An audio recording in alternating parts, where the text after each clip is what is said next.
We're going back in time. Sort of. Or maybe we have friends going forward in time. The Iron Horde are swinging over from Draenor to join the Horde. Together they will form, I don't know, the Bronze Horde? I didn't play Age of Empires. Either way, players have been asking for uncorrupted orcs for quite some time now, and the customization options show we'll be able to create orcs from all of the different clans in Draenor. But for those unfamiliar or still confused why the Iron Horde is a big deal, let's take a look at the history of these orcs and what brought them here today. First off, it's important to note that Draenor is two things: an alternate universe and in the past. Garrosh Hellscream used the power of the Bronze Dragonflight to go back in time and rally an army in an alternate version of the Orcish homeworld in an attempt to get revenge on Azeroth. He was convinced in Orcish purity and supremacy and was willing to break the fabric of time and space to do it. What he unleashed, however, was something far bigger than he could have imagined. You see, in the normal timeline, Ner'zhul and Gul'dan tempted the orcs with the blood of Manoroth, causing them to become cursed and bound to its demonic power. This would lead to a chain of events that would make them invade Azeroth and detonate their world, leaving only Outland remaining. But Garrosh averted this fate, warning his father Grom about the dangers of demon blood and forming them into an Iron Horde that was based around technology rather than fel magic. This alternate timeline had a few other changes as well, but they aren't relevant in the big picture. Garrosh didn't only give them new technology, he gave them a new goal: invade Azeroth. Grom Hellscream became the leader of this horde and went about building a dark portal to take them to the new world to conquer it. It seemed that despite not having demons at their back, they still had a lust for battle and conquest. It took 2 years for the portal to be completed and the invasion to begin, though for Azeroth it had only been months. Time travel is weird, man. The Blasted Lands were overrun by the Iron Horde and Netherguard Keep destroyed. They didn't manage to get further than that, except for a small group that joined up with Azeroth's Dragon Maw clan to invade Blackrock Citadel. What is it with villains in volcano layers?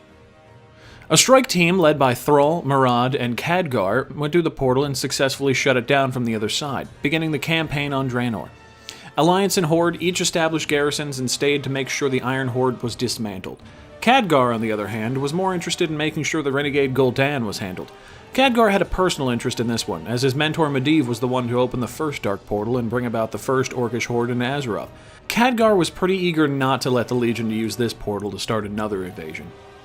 Starting in Frostfire Ridge and Shadowmoon Valley, the Iron Horde suffered loss after loss to the newly arrived forces, and they were understandably upset that their invasion backfired so spectacularly. The warlords Ner'zhul, Blackhand, and Kargath all perished in the initial wave, as well as the dismantling of the High Maul Ogre capital. Garrosh Hellscream was slain in a duel with Thrall as well, ending his plans for Orcish supremacy.